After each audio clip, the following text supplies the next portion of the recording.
need more cigarettes. So, bear with me and we'll get through this together. On top of that, here in a little bit, I gotta go get... Unfortunately, I did this panel. After this panel, those of us that are members of the order have to go get changed into our gear, and you guys will be able to see the full leather, full body armor piece. I was going to do the class and the full armor, but I haven't had a chance to change it, and I'm not changing until we get ready. So, does anybody here not know who I am? Ask. Who are you? I'm Captain Whitaker. I'm the head of Airship Isabella, one of the head leather workers and stuff. And like I said, bear with me because I'm still trying to wake up and figure out what planet I'm on. So, leather working for the kind of costuming and stuff we do. Some of the pitfalls, some of the stuff you need to look out for. When you're building your gear, we usually tell people when we're doing the costuming panels, when you're building your armor, whatever gear it is you're going to build, once you build it, wear it. Wear it around your house. Wear it to the bathroom. Wear it to watch TV. Wear it to get something to eat. When you are on the con floor and the bathroom is 20 minutes that way between you and 8,000 other kids, and it takes your best friend to help you get out of your armor so you can go to the bathroom, and since between here and there is going to take you about 45 minutes because every 30 steps you take, someone's going to be, hey, can I take a picture? Hey, can I take a picture? Hey, can I take a picture? And now you're doing the pee-pee dance, and it's going to take you another 10 minutes to get out of your armor once you get into the bathroom. And then you realize that the guy you need to help you get out of your armor is back at the table. And you don't have your phone with you. Yeah, this is a bad thing. So once you build your gear, be it leather armor, however you're doing it, wear it. Figure out how it's gonna move. Are you gonna need somebody to help you get in and out of it? Are you gonna need somebody to help you bend over? All of us on ASI also do Mando gear. For those of you who don't know what a Mando is, Boba Fett. We all do Mando gear and other Star Wars type cosplay gear. The funniest thing is the difference between our gear and most people's gear is we can actually bend over and pick something up.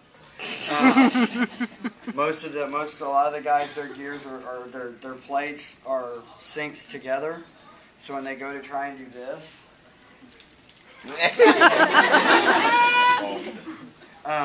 we're like, here you go. Then you can have fun with it. You walk by and drop something in front of them. And then sit back and giggle while they try and pick it up or fall over and look like a turtle. And they get pictures of it and giggle, especially the stormtroopers. We like doing that to the stormtroopers. No one cares about stormtroopers. No, they're just clone wannabes anyway. Alright, I'm getting off on a tangent about stormtroopers. But wear your armor. Most of the leather work that we do now, that I do now, that's where I started, was in armor, building armor for the SCA. Everybody know what the SCA is? Most everybody shake their head. Okay. So that's where I started picking up, working with leather, was building, fighting grade leather armor. So some of the different, let's see, like I said, guys, please apologize. I apologize if I'm like in different places. I'm still trying to wake up. Some of the different people, I brought some of the cool stuff.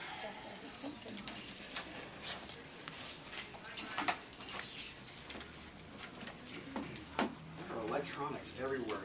They know better than that, Air Pirates. I'm going to put my boot right in the middle of that by accident. Alright. Well, at least the electrocution would wake you up. Yeah, right? Or put you to sleep. No, I'm weird. I'd probably end up enjoying it. Alright, some of the different grade leathers. Real quick, who sat in one of my leatherworking classes before? Alright, you guys are not allowed to answer this question. You know where I'm going. Who in here likes the smell of leather?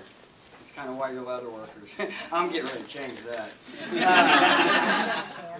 That nice, pretty smell. If you walk into Tandy Leather and you smell when you walk in, besides the ones who've been in my class and know the answer to this, you know where that smell comes from? Urine and brains. That's how they veggie tan leather. I always love watching people walk in and go, I love the smell of leather. It's like, sniff away. I do too, so. I became a leather worker. Wait till you burn it. You burn leather, it really smells fun. Oh yeah, you can really smell it. And we started talking about them in all of our classes just so we can get it out there, so because some people don't make, we'll make a segue. In our DIY panels, so if you haven't made our DIY panels, we talk about the ribbons of death. When you're taking apart clocks for SteamPunk style gear, these are the ribbons of death. Alright? For those of you who don't know what we're talking about, inside the clocks, we decided we would do this in all our classes because I don't want to see anybody else get their face ripped off, which has actually happened. Inside the clocks, when you start tearing them apart, we call these SteamPunk landmines. Okay? Most of the newer clocks, they're actually sealed until you're like one of us and go, ooh, I wonder what's in there. What's in there is one of these. Spring? These are the short ones. I have longer ones. These are 24 feet of spring steel. Okay? So, and I'm not a big math whiz, but do the math that fits in that. Spring? There was a gentleman, if you ever get a chance to go to the East Coast, and I've actually got a chance to meet him once, who was working on taking a clock apart. And if you ever see him, he looks like he has a really cool rapier scar right across his face, like he's been dueling. Well, kind of he was, but he lost. One of these pops caught him across the face and laid his face all the way open. So now he's got a cool scar, and chicks dig scars. So please be careful if you're going to be messing with clocks and taking this stuff apart. We joke, which I've actually done it, but we joke that it's actually fun to pop these at your crewmates as they're walking into your shop and watch them run down the shop to get away from them. Don't do it. They tend to get revenge when you're sleeping. We wanted you guys to see what a lot of you guys have been in my DIY panels and stuff. We told you about the springs of death and the steel of death. That's this stuff. If you guys want to touch it and play with it and see what it actually feels like, it will hurt you, and we like you guys and want to see you all in one piece. So please don't open these unless you know what you're doing. If you're taking a clock apart because you want the shiny springs inside and you're not sure how to deal with these, either A, get a hold of any of the crew members of my crew via the internet or Facebook. We'll talk you through de-arming these things. The other things you can do is the clocksmiths have a key that they stick in these, and they twist it a half a twist, and it'll spin it out, and they don't have to mess with them, and they'll actually unspring themselves. But even if you find one in a thrift store that's been sitting there coiled for 150 years, it's still under tension and it will still take you out. It's funny, it looks like a bomb detection team in my shop when guys are, some of the guys are pulling them apart, and we'll find one, because not all of them are capped. Most of them aren't. So all you see is this coil of spring sitting in the middle of this little cup. And you'll see them pulling apart going, woo, shiny, sound like 4-year-old SteamPunk. And then all of a sudden you hear somebody go, oh, crap. And then it looks like the bomb squad shows up because everybody backs away because there's this coil of death sitting right there on the floor. So I'll walk over with your glove, pick it up, and go, ping, here. But please, guys, seriously, be careful with these things. These things will hurt you. All right, I've had my hand sliced open with them, even through a leather welding gauntlet. They're not playing, so please be careful. All right, that's a public service announcement brought to you by the Airship Isabella. So back to different grade leathers. Leathers come in ounces. So when you go into tan, here we go, I'm going to sound like a Tandy representative again. These people really need to sponsor me. when you go to Tandy, depending on the project that you're doing, if you're gonna be doing full body armor, if you're gonna be doing a cosplay style costume that you just want to do accents on, if you're gonna be doing Oriental Samurai style armor, it's gonna decide on what ounce of leather you're gonna want to work with. Also, if you're gonna be doing a lot of tooling on it, if you're gonna go in and be doing tooling on it where you got a picture you want to put on it, or like us, where you're putting the ASI and the Playboy bunny on the front of it.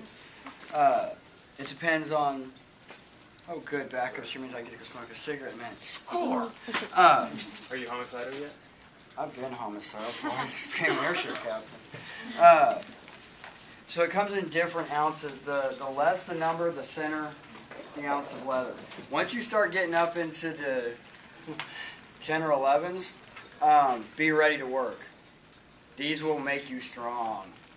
By the time you're done working with them, your hands will be like this, and you'll never want to see a piece of heavy leather again. Even if you're a lady, you'll have man hands. Yeah, you'll be having Popeye arms and man hands. Which is sexy, don't get me wrong.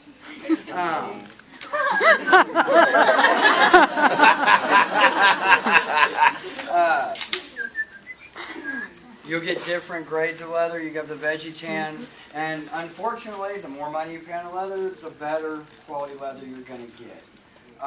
In fact, I've got a piece here. If you go for some of the cheaper stuff, it still works great. It's still easy to work, easy to work with, and all that kind of stuff. The difference is, and you can even get cheaper than this stuff, we'll start cutting into it, and it'll actually start shredding on the back of it. And it's not going to mess up the front of it, but now if you're doing really fine scale detail cuts, say you want to do a filigree cut in it and lay a colored suede behind it, you're going to have a real hard time cutting into it and keeping the lines nice and clean because the leather's a lot cheaper. It's not high grade leather. When I pass this around, you guys will see it's actually kind of bubbled on the back. It's because the back isn't really still connected to the cells of the leather. There's times that even your high grade leathers will have maybe a small area that has that, but you always want to utilize as much of the leather as you can. If it has that on any piece of leather, you can usually use a skiver and shave it down and get rid of that roughness. And we'll go into the tools here in a minute and go through all of them, let you guys see what they are and where all of your paychecks can go to. In the ASI shop, we tell people, and they think we're joking, and we're not. We don't build